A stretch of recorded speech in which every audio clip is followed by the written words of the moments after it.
Shalom saudara, hari-hari ini kita harus menyadari bahwa kemajuan di dunia digital, khususnya internet dan AI atau artificial intelligence, merupakan sebuah kenyataan dan dinamika yang mustahil untuk kita bendung.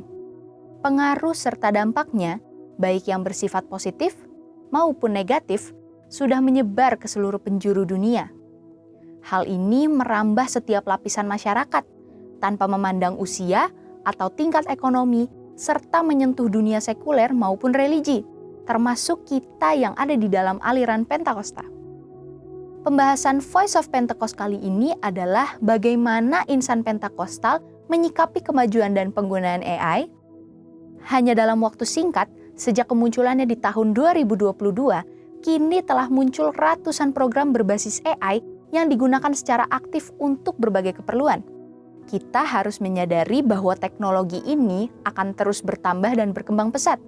Nyaris tidak ada lagi sisi kehidupan manusia saat ini yang tidak bersentuhan dengan perkembangan AI.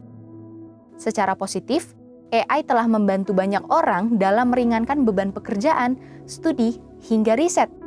Namun, di sisi lain, kita juga menyaksikan banyak orang yang justru memakai AI untuk menghindari tanggung jawab yang seharusnya dikerjakan sendiri, seperti manipulasi karya ilmiah atau proses wawancara kerja. Bahkan ada kejadian-kejadian tragis yang memilukan, seperti kasus di Amerika Serikat pada Juni 2025, di mana seorang pemuda mengakhiri hidupnya setelah berdiskusi dengan AI mengenai cara bunuh diri yang efektif. Di Kanada, percakapan yang tidak terarah dengan AI mengakibatkan penggunanya mengalami delusi. Bahkan ada yang terjebak dalam perasaan cinta terhadap AI. Kenyataan-kenyataan inilah yang menuntut kita untuk mengambil sikap yang tepat dalam menggunakan teknologi ini. Dalam menanggapi kemajuan ini, Profesor Heidi Campbell menjelaskan bahwa teknologi digital mampu menciptakan platform virtual yang tidak hanya melengkapi praktik spiritual tradisional, tetapi juga menyediakan ruang bagi spiritualitas di dunia digital. Billy Wilson juga menyatakan bahwa teknologi memungkinkan Injil untuk menjangkau setiap orang untuk mengalami perjumpaan autentik dengan kuasa Roh Kudus. Nicky Gumbel menambahkan bahwa Roh Kudus tidak dibatasi oleh alat apapun yang kita pakai. Campbell membagi 3 posisi yang biasanya diambil gereja berdasarkan Wahyu pasal 2-3. Yang pertama, teknofobia. Ini adalah posisi gereja yang menolak teknologi digital karena ketakutan akan dampak negatifnya.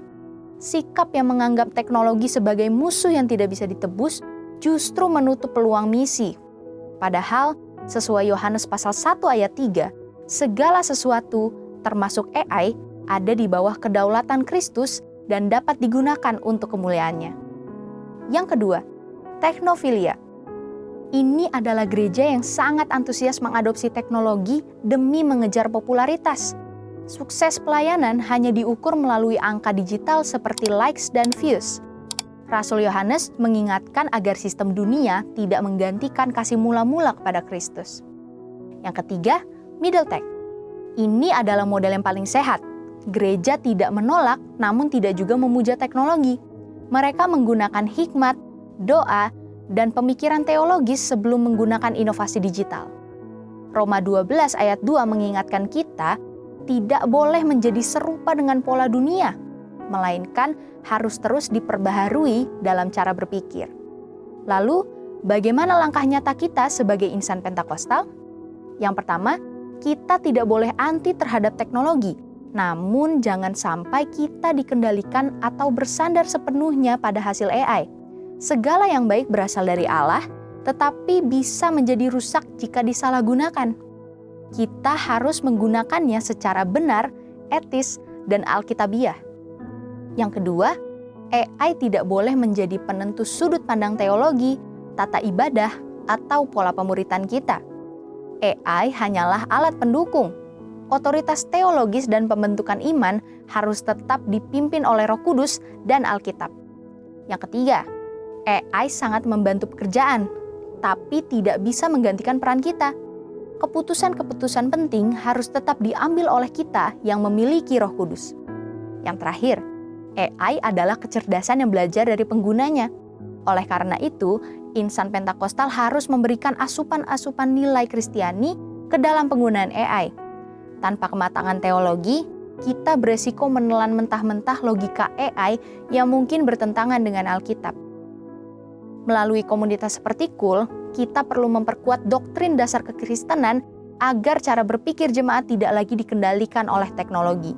Penggunaan AI harus diletakkan di bawah otoritas Kristus, diuji dengan firman, serta digunakan dengan penuh hikmat dan kepekaan Roh Kudus dalam kehidupan kita sehari-hari. Saudara, untuk penjelasan lebih lengkap dari tim teologi kami, silakan buka link yang ada di atas atau scan QR Code yang tersedia. Tuhan Yesus memberkati.